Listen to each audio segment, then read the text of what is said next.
السلام عليكم ورحمة الله تعالى وبركاته. بسم الله الرحمن الرحيم. الحمد لله والصلاة والسلام على أشرف المخلوقين وعلى آله وصحبه أجمعين أما بعد. ഇൻഷാല്ലാ നമ്മൾ ഇന്നത്തെ ക്ലാസ്സിന് പറയാൻ പോകുന്നത് ന്യൂ സോഷ്യൽ ആൻഡ് പൊളിറ്റിക്കൽ ഗ്രൂപ്പ്സിനെ കുറിച്ചാണ്.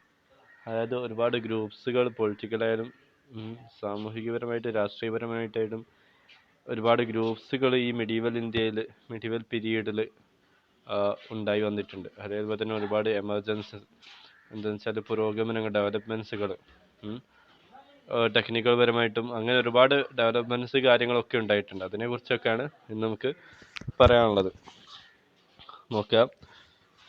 New social and political groups. ആദ്യത്തെ സൈഡ് ഹെഡിങ് അതാണ്.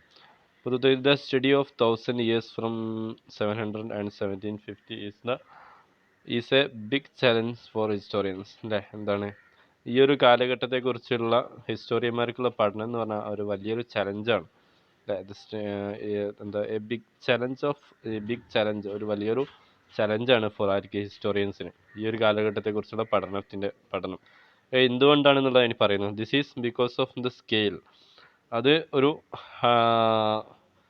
This is because of the scale and variety of development that took place during this period. ഈ ഒരു മിഡീവൽ ടൈമിലാണ് ഈ ഒരു 700 to 1750 വരെയുള്ള ഈ ഒരു കാലഘട്ടത്തിൽ ഈ ഇന്ത്യയിലെ ഒരുപാട് മാറ്റങ്ങൾ ഉണ്ടായിട്ടുണ്ട്, ഒരുപാട് ഡെവലപ്മെൻറ്റ്സുകൾ ഉണ്ടായിട്ടുണ്ട്. അപ്പോൾ അതുകൊണ്ടാണ് ഈ ഒരു കാലഘട്ടത്തെ ഹിസ്റ്റോറിയന്മാർക്ക് അവർക്ക് അതിനെക്കുറിച്ച് പഠിക്കലും അതിനെക്കുറിച്ച് റിപ്പോർട്ട് കൊടുക്കലും ഒരു വലിയ ചലഞ്ചാണെന്ന് പറയാൻ കാരണം. Okay, this is because of the scale, ഒരു അളവിൻ്റെയും ആൻഡ് വെറൈറ്റി, ഒരു വെറൈറ്റിയുടെയും പല തരത്തിൻ്റെയും ഡെവലപ്മെൻറ്റ്സിൻ്റെ അതായത് വ്യത്യസ്തമായ ഡെവലപ്മെൻറ്റുകൾ ദാറ്റ് ടുക്ക് പ്ലേസ്, അത് ഉണ്ടായിത്തീർന്നു ഡ്യൂറിങ് ദിസ് പീരീഡ്. ഈ ഒരു കാലഘട്ടത്തിൽ ഒരുപാട് ഡെവലപ്മെൻറ്റ്സുകൾ ഉണ്ടായിത്തീർന്നു. അതുകൊണ്ട് തന്നെ ഈ ഒരു കാലഘട്ടത്തെക്കുറിച്ച് പഠിക്കാനും അത് എഴുതാനും ഒക്കെ ഹിസ്റ്റോറിയന്മാർക്കിടയിൽ വലിയൊരു ചലഞ്ചുള്ളൊരു ഏറ്റവും കൂടുതൽ ചലഞ്ചസ് ആയിട്ടുള്ള ഒരു കാലഘട്ടമാണ്, പീരീഡാണ് ഈ ഒരു മിഡീവൽ കാലഘട്ടം എന്നുള്ളത്. Okay, some instances of these are as follows. അതിന് കുറച്ച് ഉദാഹരണങ്ങൾ താഴെ പറയുന്നുണ്ട്. ഏതൊക്കെയാണെന്ന് നോക്കാം. എമർജൻസ് ഓഫ് ന്യൂ ടെക്നോളജീസ്, പുതിയ ടെക്നോളജികളുടെ യന്ത്രങ്ങളുടെ ഉത്ഭവങ്ങൾ. എമർജൻസ് എന്ന് പറഞ്ഞാൽ അതിൻ്റെ ഡെവലപ്മെൻറ്റ്സുകൾ അല്ലെങ്കിൽ അതിൻ്റെ കണ്ടുപിടുത്തം എന്നൊക്കെ പറയും. ആദ്യം പറയുന്നത് ഡ്യൂറിങ് ദിസ് പീരീഡ്, ഈ ഒരു കാലഘട്ടത്തിൽ ന്യൂ ടെക്നോളജീസ്, പുതിയ ടെക്നോളജികൾ made there appearance like the Persian wheel. Technology എന്ന് പറഞ്ഞാൽ ഏതുപോലെ, like the Persian wheel. Persian wheel എന്ന് പറഞ്ഞാൽ നമ്മൾ സാധാ വീല് തന്നെ, ടയർ, ചക്രം. ഇൻ ഇറിഗേഷൻ, ജലസേചനത്തിൽ, അതായത് ജലസേചനത്തിൽ ഉപയോഗിക്കാൻ, അത് സപ്ലൈ ചെയ്യാനോ അല്ലെങ്കിൽ അതിൽ നിന്ന് കറണ്ട് ഉൽപ്പാദിപ്പിക്കാനോ ഏത് രീതിയിലാണെങ്കിലും ആ ഒരു ജലസേചനത്തിൽ ഉള്ള ടയറിൻ്റെ ഒരു വീലിൻ്റെ ചക്രത്തിൻ്റെ കണ്ടുപിടുത്തം. അതുപോലെ തന്നെ സ്പിന്നിങ് വീൽ, സ്പിന്നിങ് വീൽ എന്ന് പറഞ്ഞാൽ ചർക്കയുടെ ഇൻ വീവിങ് എന്ന് പറഞ്ഞാൽ നെയ്ത്തിൽ. അപ്പോൾ നെയ്ത്തിൽ ചർക്കയുടെ കണ്ടുപിടുത്തം. അതുപോലെ തന്നെ ജലസേചനത്തിൽ വീലിൻ്റെ കണ്ടുപിടുത്തം. And fire arms in Kombat, അല്ലേ, ഈ പോരാട്ടങ്ങൾ, കോമ്പാറ്റ് പറഞ്ഞാൽ യുദ്ധം, അല്ലെ, പോരാട്ടം. ഈ യുദ്ധങ്ങളിലൊക്കെയുള്ള ഈ ഫയർ ആംസ് എന്ന് പറഞ്ഞാൽ നമ്മുടെ തോക്കിൻ്റെ കണ്ടുപിടുത്തം. ഇതൊക്കെയാണ് ടെക്നോളജികൾ ഉദ്ദേശിക്കുന്നത്. അപ്പോൾ ഇതിൻ്റെയൊക്കെ കണ്ടുപിടുത്തം, അതിൻ്റെയൊക്കെ എമർജൻസി ഏത് പീരീഡിലാണ്? ഈ ഒരു മിഡീവൽ പീരീഡിലാണ് ഉണ്ടായിരുന്നത്. അത് നോക്കുക. New foods and beverages arrived in the sub continent, അല്ലേ, പുതിയ തരം ഭക്ഷണങ്ങൾ, ബീവറേജ് എന്ന് പറഞ്ഞാൽ നമ്മുടെ ഷാപ്പുകൾ, അതൊക്കെ വന്നു ഇൻ ദ സബ് കോണ്ടിനെൻ്റ്, ഈ നമ്മുടെ ഇന്ത്യ സബ് കോണ്ടിനെൻ്റിൽ ഇത് വന്നു. ഏതൊക്കെ പോലെ, പൊട്ടാറ്റോസ്, നമ്മുടെ ഉരുളക്കിഴങ്ങ്, അതേപോലെ തന്നെ കോണ്, ചോളം, ചില്ലീസ്, മുളക്, ടീ ആൻഡ് കോഫി, ചായയും കോഫിയും ഒക്കെ ഉണ്ടായി. അതിൻ്റെയൊക്കെ ഫുഡുകൾ കണ്ടുപിടിക്കുന്നത് എന്നാണ്? ഈ ഒരു കാലഘട്ടത്താണ്. മനസ്സിലാവും. അതായത് ചായ ഉണ്ടാക്കാനും ഈ ചായൻ്റെ അതിലുണ്ടല്ലോ കാപ്പി കൃഷി, അതൊക്കെ കണ്ടുപിടിക്കുന്നത്, അതിൽ നിന്ന് ചായ ഉണ്ടാക്കാൻ പഠിക്കുന്നതൊക്കെ ഈ ഒരു കാലഘട്ടത്തിലാണ്. ഓക്കെ, ഇനി മൂന്നാമത്തെ പോയിൻ്റായിട്ട് പറയുന്നത് കുറച്ച് ഉദാഹരണങ്ങൾ നമ്മൾ പറഞ്ഞു വരുന്നത്, അല്ലേ, കുറേ ടെക്നോളജികളുടെ മാറ്റങ്ങളുടെ കുറേ ഉദാഹരണങ്ങളാണ് പറഞ്ഞു വരുന്നത്. ആദ്യം ഈ ടയറിൻ്റെ വീലിൻ്റെ ഉദാഹരണങ്ങൾ പറഞ്ഞു, പിന്നെ അതേപോലെ തോക്ക് കാര്യങ്ങൾ പറഞ്ഞു, പിന്നെ ഫുഡ് ബീവറേജസ് പറഞ്ഞു, മൂന്നാമത്തത് എക്കണോമിക് സാമ്പത്തികപരമായിട്ടും, സോഷ്യൽ സാമൂഹികപരമായിട്ടും, പൊളിറ്റിക്കൽ രാഷ്ട്രീയപരമായിട്ടും, ആൻഡ് കൾച്ചറൽ സാംസ്കാരികപരമായിട്ടുമുള്ള മാറ്റങ്ങൾ also took place during this period. ഈ ഒരു മാറ്റങ്ങൾ കൂടി ഈ ഒരു കാലഘട്ടത്തിൽ ഉണ്ടായിത്തീർന്നു. This was result of ideas of people who also brought new ideas. This was result of, ഇത് എന്തിൻ്റെ ഒരു റിസൾട്ടായിരുന്നു, പ്രതിഫലമായിരുന്നു, ഓഫ് ദ ഐഡിയാസ്, അവരുടെ ഐഡിയകളുടെ, ആരുടെ, of people who also brought new ideas, പുതിയ ഐഡിയകൾ കൊണ്ടുവന്ന നമ്മുടെ ശാസ്ത്രജ്ഞന്മാരുടെ അവർക്കുള്ള ഒരു റിസൾട്ടായിരുന്നു ഇതിൻ്റെയൊക്കെ ഈ ഒരു എമർജൻസി എന്നുള്ളത്. Okay, this was A period of great mobility. ഇതൊരു വലിയൊരു മൊബിലിറ്റി എന്ന് പറഞ്ഞാൽ, മൊബിലിറ്റി എന്ന് ഉദ്ദേശിക്കുന്നത് അതിന് ശേഷം പറയുന്നുണ്ട്, പറയുന്നത് ഞാൻ പറഞ്ഞിട്ടുണ്ട് മുമ്പ്, അതായത് എന്നുള്ളത് അർത്ഥത്തിനാണ് പറയുന്നത്. Groups of people travelled long distance. ജനങ്ങൾ എന്താകുന്നു, ഒരുപാട് ലോങ് ട്രാവൽ ചെയ്യാൻ തുടങ്ങുന്നു. In search of opportunities offered by the subcontinent. അല്ലേ, നമ്മുടെ സബ് കോണ്ടിനെന്റ് ഇന്ത്യ ഉപഭൂഖണ്ഡം അവർ ഓഫർ ചെയ്യുന്നതനുസരിച്ചുള്ള ഒരുപാട് ഓപ്പർച്യൂണിറ്റികൾ, ജോലികളായാലും പഠനം എന്തായാലും ആ ഒരു ജോബിൻ്റെ ഓപ്പർച്യൂണിറ്റികൾ സെർച്ച് ചെയ്തുകൊണ്ട് ഒരുപാട് ദൂരം യാത്ര ചെയ്തു തുടങ്ങി, ജനങ്ങൾ യാത്ര ചെയ്തു തുടങ്ങി. അതാണ് this was A period of great mobility എന്നുള്ള ഉദ്ദേശം. Okay, the sub continent had immense wealth. നമ്മുടെ ഉപഭൂഖണ്ഡത്തിന്, നമ്മുടെ ഇന്ത്യൻ ഉപഭൂഖണ്ഡത്തിന് എന്തുണ്ടായിരുന്നു, ഇമ്മൻസ് വെൽത്ത്. ഇമ്മൻസ് എന്ന വളരെ വിശാലമായ വെൽത്ത്, സാമ്പത്തികം ഉണ്ടായിരുന്നു. ആൻഡ് ഓപ്പർച്യൂണിറ്റീസ്, ഒരുപാട് ഓപ്പർച്യൂണിറ്റികൾ ഉണ്ടായിരുന്നു, അവസരങ്ങൾ ഉണ്ടായിരുന്നു. ഫോർ പീപ്പിൾ, ജനങ്ങൾക്ക് എന്തിന്, ടു കാവ് എ ഫോർച്യൂൺ, അവരുടെ ജീവിതങ്ങൾ മെച്ചപ്പെടുത്താൻ വേണ്ടിയിട്ട്. ഓക്കെ, ഫോർച്യൂൺ എന്ന് പറഞ്ഞാൽ ഭാഗ്യം എന്നാണ്. കാവ് എന്ന് പറഞ്ഞാൽ കൊത്തുപണി അല്ലെങ്കിൽ ഉണ്ടാക്കിയെടുക്കുന്നതിനൊക്കെ പറയും. ഏതായാലും for people to carve a fortune, അവരുടെ ഒരു ഭാഗ്യം ഉണ്ടാക്കിയെടുക്കാൻ, അതായത് ഭാഗ്യം കൊത്തുപണിയാൻ. അതായത് അതിൻ്റെ കറക്റ്റ് അർത്ഥം എങ്ങനെയാണ് വരിക, അവർക്കുള്ള ഭാഗ്യം കൊത്തുപണിയാൻ, അതായത് അവരുടെ ജീവിതം ഒന്നുകൂടി ഉഷാറാക്കാൻ, മെച്ചപ്പെടുത്താൻ എന്ന അർത്ഥത്തിന്. ഓക്കെ, ഇനി പറയുന്നത് കാസ്റ്റ് ആൻഡ് സബ് കാസ്റ്റ് ആണ്. ജാതികളും അതിൻ്റെ കീഴ്ജാതികളും, അതിനെക്കുറിച്ചാണ് പറയുന്നത്. കാസ്റ്റ്സ്, ആദ്യം ജാതികളെ കുറിച്ച് പറയാണ്. Rajputs were a group of people. Rajput എന്ന് പറഞ്ഞാൽ ഒരു ജനങ്ങളുടെ കൂട്ടമാണ്. Who became popular during this time. ഈ ഒരു മിഡീവൽ ടൈമിൽ പോപ്പുലറായ ഒരു വിഭാഗം ആൾക്കാരാണ് രാജ്പുത്ത് എന്നുള്ളത്. The name Rajput derived from Rajputra. Rajputra എന്ന ഒരു വേർഡിൽ നിന്നാണ് രാജ്പുത്സ് എന്നുള്ള അവർക്കുള്ള ആ പേര് കിട്ടിയത്. വിച്ച് മീൻസ്, അതിൻ്റെ അർത്ഥം എന്താണ്, സൺ ഓഫ് ദ റൂളർ, ഭരണകർത്താവിൻ്റെ മകൻ എന്നാണ് അതിൻ്റെ അർത്ഥം. രാജ്പുത്രൻ്റെ അർത്ഥം ഭരണകർത്താവിൻ്റെ സൺ ഓഫ് ദ റൂളർ എന്നാണ്. ആ ഒരു രാജ്പുത്ര എന്നുള്ളൊരു വേർഡിൽ നിന്നാണ് ഏത് വന്നത്, രാജ്പുട്സ് എന്നുള്ള ഇവരുടെ ഈ ഒരു സാമ്രാജ്യത്തിൻ്റെ പേര് വന്നത്. Okay, the term was applied more. ഈ ഒരു ടേം ഒരുപാട്, രാജ്പുത്സ് എന്നുള്ള ഒരു ടേം ഒരുപാട് അപ്ലൈ ചെയ്തിട്ടുണ്ട്, ഒരുപാട് ഉപയോഗപ്പെട്ടിട്ടുണ്ട്. Generally to group of warriors. അല്ലേ, ആർക്കൊക്കെയാണ് ഈ ഒരു ഗ്രൂപ്പ് പെട്ടത് എന്നുള്ളതാണ് പറയുന്നത്. Applied more generally to group of warriors. അല്ലേ, വാരിയേഴ്സ് എന്ന് പറഞ്ഞാൽ നമ്മുടെ സോൾജേഴ്സ്, അല്ലേ, യുദ്ധം ചെയ്യുന്ന ആൾക്കാർ, പോരാളികൾ, അല്ലേ, അവരുടെ ഒരു ഗ്രൂപ്പ് ഉണ്ടായിരുന്നു during the period between the 8th century and the 14th century. അപ്പം പറഞ്ഞത്, ഈ രാജ്പുത്ര എന്നുള്ള ഈ ഒരു വംശജർക്ക് ഏറ്റവും കൂടുതൽ അതിലുണ്ടായിരുന്നത് ദ ടേം, ഈ ഒരു രാജ്പുത് എന്നുള്ള ടേം അപ്ലൈ ചെയ്തിരുന്നത്, അതായത് പറയപ്പെട്ടിരുന്നത് മോർ അധികമായിട്ടും, സാധാരണമായിട്ടും ഉണ്ടായിരുന്നത് ടു എ ഗ്രൂപ്പ്, ഒരു ഗ്രൂപ്പിനാണ്, ഓഫ് വാരിയേഴ്സ്. ഏത് ഗ്രൂപ്പിന്, വാരിയേഴ്സിൻ്റെ ഒരു, അതായത് യുദ്ധക്കാർ, യുദ്ധം ചെയ്യുന്ന ഒരു, അത് പണ്ട് കാലത്ത് പറഞ്ഞ ഒരു ജാതിക്ക് ഒരു ജോലിയാണ് ഉണ്ടാവുക. ഒരു ഉദാഹരണത്തിന് പറഞ്ഞാലിപ്പോൾ നമ്മുടെ ഹിന്ദു വിഭാഗത്തിലെ തീയര്, അതേപോലെ തന്നെ നായന്മാരെന്നൊക്കെ ഉണ്ടാവും. അപ്പോൾ അതിൽ ഈ തെങ്ങുമ്മ കയറാൻ വരുന്ന ആൾക്കാർക്കൊക്കെ ഒരു ജാതിക്ക് ഒരു പ്രത്യേക ജോലി ഉണ്ടാവും. അതേപോലെ തന്നെ നമ്മുടെ ഈ തെങ്ങുമ്മ കയറാൻ വരുന്നവർക്ക് അധികവും തീയന്മാരായിരിക്കും, താഴ്ന്ന ജാതിക്കാരായിരിക്കും.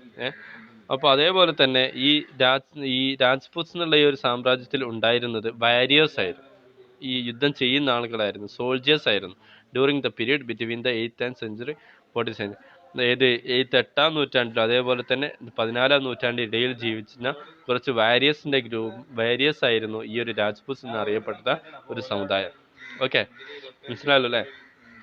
ദീസ് ഗ്രൂപ്പ് ഓഫ് വാരിയേഴ്സ്, ഈ ഒരു വാരിയേഴ്സിൻ്റെ, ഈ ഒരു സോൾജേഴ്സിൻ്റെ ഗ്രൂപ്പ് ക്ലെയിംഡ്, അത് പ്രഖ്യാപിക്കപ്പെട്ടു ദ ക്ഷത്രിയ സ്റ്റാറ്റസ്, അവരൊരു ക്ഷത്രിയ സ്റ്റാറ്റസ്, അതായത് ക്ഷത്രിയ വംശം എന്നൊരു പേരിൽ അവരെ വിളിക്കപ്പെട്ടു. ക്ഷത്രിയർ എന്ന് പറഞ്ഞാൽ എന്താ, യുദ്ധം ചെയ്യുന്ന ആളുകൾ എന്നാ അതിൻ്റെ കറക്റ്റ് മലയാളം. അപ്പോൾ ക്ഷത്രിയന്മാർ ഈ രാജാക്കന്മാരുടെ സേനാധികാരികളായിട്ടുണ്ടാവുക ആരാണ്, ഈ ഒരു ക്ഷത്രിയ വംശക്കാരാണ്.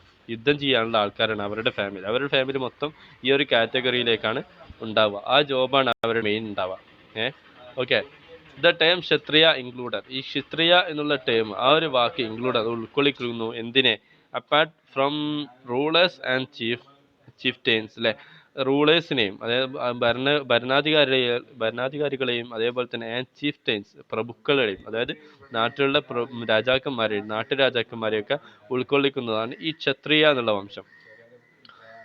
പിന്നെ വേറെ ആരുണ്ട്, ദ സോൾജേഴ്സ്, നമ്മൾ നേരത്തെ പറഞ്ഞ വേരിയസും സോൾജേഴ്സും ഒക്കെ, പട്ടാളക്കാർ, യുദ്ധം ചെയ്യുന്ന ആൾക്കാർ, ആൻഡ് കമാൻഡേഴ്സ്, അവരുടെ കമാൻഡേഴ്സ് എന്ന് പറഞ്ഞാൽ ഈ പട്ടാളത്തിൽ ഉയർന്ന തസ്തികയാണ് കമാൻഡേഴ്സ്, അവരുടെ നേതാക്കൾ. Okay. Who served in the armies, ഏതിലെ ആർമികളിൽ, പട്ടാളത്തിൽ ജോലി ചെയ്യുന്ന കമാൻഡർമാർ, സോൾജേഴ്സ് ഒക്കെ ഉൾപ്പെട്ടതാണ് ഈ ഒരു ക്ഷത്രിയ വംശം. ഓക്കെ. ഓഫ് ഡിഫറെൻറ്റ് മൊണാക്സ്, ഈ ആർമീസ് എന്ന് പറഞ്ഞാൽ ഓഫ് ഡിഫറെൻറ്റ് മൊണാക്സ്, വ്യത്യസ്ത രാജാക്കന്മാരുടെ, വ്യത്യസ്ത ആർമിയിൽപ്പെട്ട വ്യത്യസ്ത ഒരുപാട് സോൾജേഴ്സ്, ഈ പ്രഭുക്കർ, ഈ രാജാക്കന്മാരൊക്കെ ഉൾപ്പെട്ടതാണ് ഈ ക്ഷത്രിയ വംശം. Okay. All over the sub continent, നമ്മുടെ ഇന്ത്യൻ സബ് കോണ്ടിനെന്റിൽ ഉടനീളം. മനസ്സിലായല്ലോ അല്ലേ? ഇപ്പോൾ ക്ഷത്രിയ വംശം എന്ന് പറഞ്ഞാൽ ഈ ആളുകളൊക്കെ ഉൾപ്പെട്ടതാണെന്നുള്ളതാണ് മൊത്തത്തിൽ പറഞ്ഞത്. അതായത് ഈ റൂളേഴ്സും അതേപോലെ തന്നെ ആര്, ചീഫ്റ്റെയിൻസ് എന്ന് പറഞ്ഞാൽ പ്രഭുക്കൾ, അതായത് അവിടുത്തെ രാജാക്കന്മാർ, അല്ലെങ്കിൽ ഉയർന്ന നല്ല ക്യാഷുള്ള ആൾക്കാരൊക്കെ അതിൽപ്പെടും. അതേപോലെ തന്നെ സോൾജേഴ്സ്, കമാൻഡേഴ്സ് ഒക്കെ ഈ ക്ഷത്രിയ വംശത്തിൽപ്പെട്ട ആൾക്കാരാണ് എന്നുള്ളതാണ് നമ്മൾ പറഞ്ഞു വന്നത്. ഓക്കെ. പിന്നെ പറയുന്നത് ക്വാളിറ്റീസ് അട്രിബ്യൂട്ടഡ് ടു രാജ്പുത്സ്, ഈ രാജ്പുത്ത് എന്നുള്ള ഈ ഒരു വംശത്തിൽ ഏറ്റവും കൂടുതൽ ഗുണങ്ങൾ ലഭിച്ചിട്ടുള്ളത് ആരിലൂടെയാണ്, ബൈ ദർ പോയറ്റ്സ്, അവരിൽ ഉണ്ടായിരുന്ന കവികളിലൂടെയാണ്. ആ കവികൾ ആയിരുന്നു എക്സ്ട്രീം വാലർ, അവർ വളരെ വീര്യമുള്ള ആളുകളായിരുന്നു. അതായത് അവരുടെ കവിതകൾക്കൊക്കെ നല്ല പവർ ഉണ്ടാവും. And A great sense of loyalty, അത് നല്ലൊരു സത്യസന്ധത ഉണ്ടാവും. നല്ല വെറുതെ ഒരു കവിത, വെറുതെ ഒരു പേരിൽ അങ്ങ് അടിച്ചേർക്കുകയല്ല ചെയ്യുക. അവർ ഒരു കൃത്യമായിട്ടുള്ള രീതിയിൽ, കൃത്യമായിട്ട് വളരെ നല്ല ഭാഷയിലും അതേപോലെ തന്നെ അതിൻ്റെ അർത്ഥത്തിലും ചെറിയ വാക്കുകളിൽ വലിയ ആശയം ഉന്നയിച്ചുകൊണ്ടുള്ള നല്ല അടിപൊളി കവിതകളായിരിക്കും അവർക്ക് ഉണ്ടാവുക. അപ്പോൾ ആ ഒരു കവിതകളിലൂടെ നല്ലൊരു നേട്ടം ആർക്കുണ്ടായിട്ടുണ്ട്, ഈ ഒരു രാജ്പുത്സ് എന്ന ഈ ഒരു വംശത്തിന്, ഈ ഒരു ഗ്രൂപ്പിന് ഉണ്ടായിട്ടുണ്ട്. ഈ രാജ്പുത്തിൽ ഉണ്ടാവുക ആരാണ്, അധികം ക്ഷത്രിയന്മാരാണ് ഉണ്ടാവുക നമ്മൾ പറഞ്ഞു. ആ ക്ഷത്രിയന്മാരിൽ തന്നെ ഏതൊക്കെ വാരിയേഴ്സാണ്, റൂളേഴ്സും ഒക്കെ ക്ഷത്രിയന്മാരിൽ പെടും എന്നും നമ്മൾ പറഞ്ഞു കഴിഞ്ഞു. അപ്പോൾ അതൊക്കെ കൂടി കൺഫ്യൂഷൻ ആയിരുന്നു, അതുകൊണ്ടാണ് ഇങ്ങനെ വീണ്ടും ഇങ്ങനെ ഇടയ്ക്കിടയ്ക്ക് പറയുന്നത്. പിന്നെ പറയുന്നത് other groups which used the opportunities of the period for becoming politically relevant where, other groups, മറ്റുള്ള ഗ്രൂപ്പുകൾ, മറ്റുള്ള ജാതികൾ, which used the opportunity of the period for becoming politically relevant, ഈ രാഷ്ട്രീയപരമായിട്ട്, അതായത് ഭരണത്തിൽ വരാൻ കൂടുതൽ ഈ രാജ്പുത്ത് ക്ഷത്രിയർ നമ്മൾ പറഞ്ഞു. അതിന് പുറമെ വേറെയും ഒരുപാട് ഗ്രൂപ്പ്സുകൾ മുന്നോട്ട് വന്നിരുന്നു, അവർക്കും ചില ഓപ്പർച്യൂണിറ്റികൾ ഉണ്ടായിരുന്നു. ഏതൊക്കെയാണ്? അവരായിരുന്നു ജാട്സ് എന്നുള്ള ഒരു വിഭാഗം, മറാത്ത, സിഖ്, അഹോംസ് ആൻഡ് കയാസ്താസ്. ഈ ഒരു ജാതിക്കാർക്കൊക്കെ എന്തുണ്ട്, ഈ ഒരു പൊളിറ്റിക്കലായിട്ടുള്ള ഡെവലപ്മെൻ്റ് ഉണ്ട്, അല്ലെങ്കിൽ പൊളിറ്റിക്കലി അവർക്ക് എന്തുണ്ട്, ഒരു സ്വാധീനം റൂളിങ്ങിൽ ഉണ്ടായിരുന്നു എന്നാണ്. Okay. A caste of scribes and secretaries, ഈ കയാത്ത, ഈ വിഭാഗങ്ങളൊക്കെ എ കാസ്റ്റ് ഓഫ്, ഒരു ജാതിയാണ്, ഓഫ് സ്ക്രൈബ്സ് ആൻഡ് സെക്രട്ടറീസ്, ഈ രാജാക്കന്മാരുടെ സാഹിത്യകാരന്മാർ, അതേപോലെ തന്നെ സെക്രട്ടറിമാർ, അങ്ങനത്തെ കുറച്ച് പൊസിഷൻ കീപ്പ് ചെയ്യുന്ന ഒരു വംശജരാണ് ഇത്, ഈ കയാത്താസും അഹോംസും സിഖും മറാത്താസും ഒക്കെ. അതായത് അതുകൊണ്ട് തന്നെ അവർക്ക് അതിൽ പൊളിറ്റിക്കലായിട്ട് അതിൽ ഇൻവോൾവ് ചെയ്യാൻ സാധിക്കുന്നു. ഓക്കെ. അപ്പോൾ അതാണ് കാസ്റ്റിനെ കുറിച്ചൊക്കെ പറയാൻ കാരണം. കാസ്റ്റ് നമ്മൾ പറഞ്ഞത് അത്രയാണ്. ഇനി സബ് കാസ്റ്റിനെ കുറിച്ചാണ് നമുക്ക് പറയാനുള്ളത്. ഈ സബ് കാസ്റ്റിനെ കുറിച്ച് പറയുകയാണ്, this period was marked by the migration of forest dwellers due to the change in their habit. The period was marked. ഈ ഒരു പീരീഡ്, ഈ ഒരു കാലഘട്ടം medieval period എന്നുള്ളത് മാർക്കഡ്, അത് മാർക്ക് ചെയ്യപ്പെട്ടു എന്ന് പറഞ്ഞാൽ രേഖപ്പെടുത്തപ്പെട്ടു by the migration of forest dwellers. ഈ കാട്ടുനിവാസികളുടെ മൈഗ്രേഷൻ, അവർ മാറ്റിപ്പാർക്കുന്നതിനെ കുറിച്ച്, അവർക്ക് ഒരു മൈഗ്രേഷൻ ചെയ്യേണ്ട അവസ്ഥയെക്കുറിച്ച് ഇതിൽ രേഖപ്പെടുത്തപ്പെട്ടിട്ടുണ്ട്. അതായത് ഈ കാലഘട്ടത്തിൽ കൂടുതൽ മൈഗ്രേഷൻ ഉണ്ടായിട്ടുണ്ട് എന്നർത്ഥം മൊത്തത്തിൽ.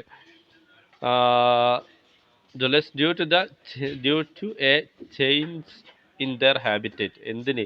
അവരുടെ ഈ കാലാവസ്ഥയ്ക്ക്. ഹാബിറ്റേറ്റ് എന്ന് പറഞ്ഞാൽ അതാണ്, എന്താ വെച്ചാൽ അവർ നിൽക്കുന്ന ഒരു കാലാവസ്ഥ ഉണ്ടാവും. ആ കാലാവസ്ഥയ്ക്ക് അവർക്ക് അനുയോജ്യമായ, അവർക്ക് കൃഷിക്കും ഭക്ഷണത്തിനും അവരുടെ ജീവിതത്തിന് ആവശ്യമായ ഒരു കാലാവസ്ഥ ഉണ്ടാവും.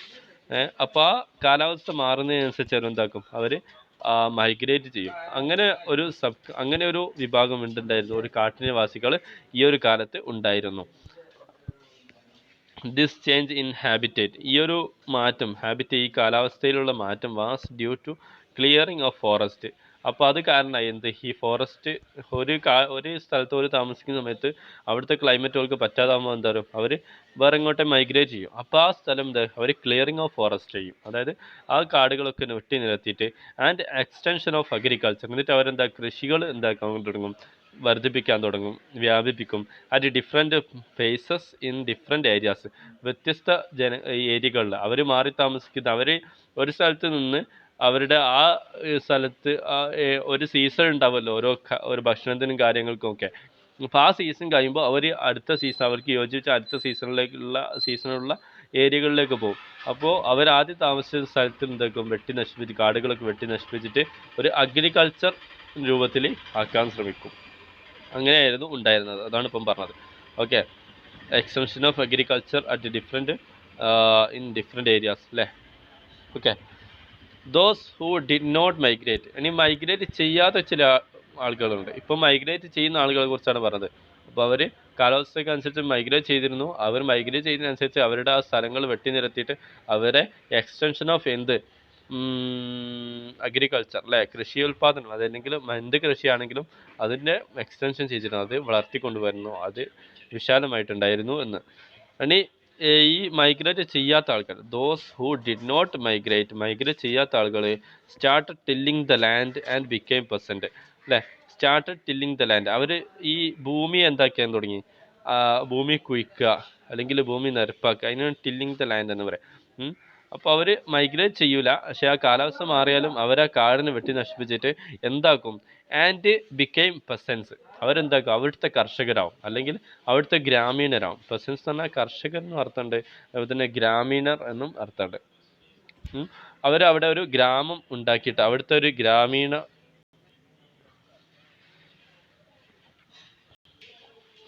Just wait.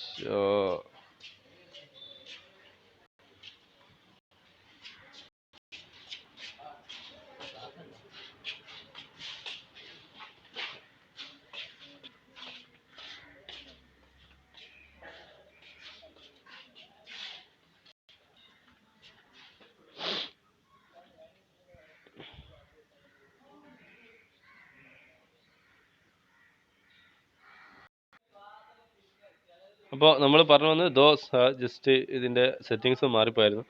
Those who did not migrate ചെയ്യാത്ത ആൾക്കാർക്ക് സ്റ്റാർട്ടഡ് ടില്ലിങ് ദ ലാൻഡ്, ആ ഭൂമികൾ എന്തായി കുഴിക്കുകയും അവിടെ ഓരോ ബിൽഡിങ്ങുകൾ ഉണ്ടാക്കാനൊക്കെ തുടങ്ങി. ആൻഡ് ബിക്കെയിം പെർസെൻറ്റ്, അതൊരു ഗ്രാമമായിട്ട് രൂപപ്പെടുത്തി അല്ലെങ്കിൽ കർഷക ഗ്രൂപ്പായിട്ട് അതിനെ ഉപയോഗപ്പെടുത്തി എന്നർത്ഥം. ദീസ് ന്യൂ പെർസെൻറ്റ്, ഈ ഒരു പുതിയൊരു പെർസെൻറ്റ് ഗ്രൂപ്പ്, ഈ ഒരു കാർഷിക കുടുംബം അല്ലെങ്കിൽ ആ group slowly began to be influenced, അവർ പതുക്കെ എന്താക്കാൻ, ഇൻഫ്ലുവൻസ് ചെയ്യപ്പെടാൻ, സ്വാധീനിക്കപ്പെടാൻ തുടങ്ങി. എന്തിനാൽ ബൈ ദ റീജിയണൽ മാർക്കറ്റ്സ്, നമ്മുടെ പ്രാദേശികമായ മാർക്കറ്റ്സിനാൽ. അതായത് അവിടെ നമ്മൾ പറഞ്ഞല്ലോ, ഇവരെന്താക്കൂല, മൈഗ്രേറ്റ് ചെയ്യൂല എന്ന് പറഞ്ഞു.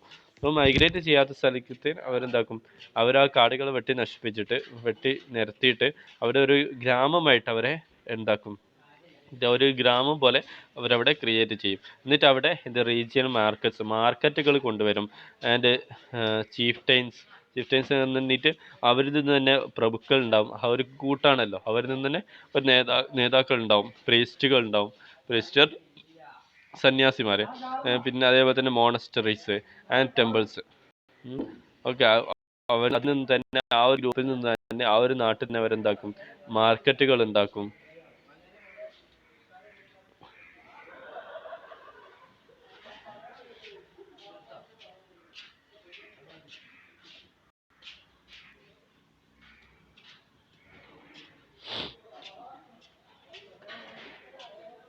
അപ്പോൾ ഒരു കോള് വന്നുകൊണ്ടാണ് അവരെ അവിടെ മാർക്കറ്റുകൾ ഉണ്ടാക്കും. എന്നിട്ട് അവരിൽ നിന്ന് തന്നെ നേതാക്കൾ ഉണ്ടാവും ഒക്കെ നമ്മൾ പറഞ്ഞല്ലേ.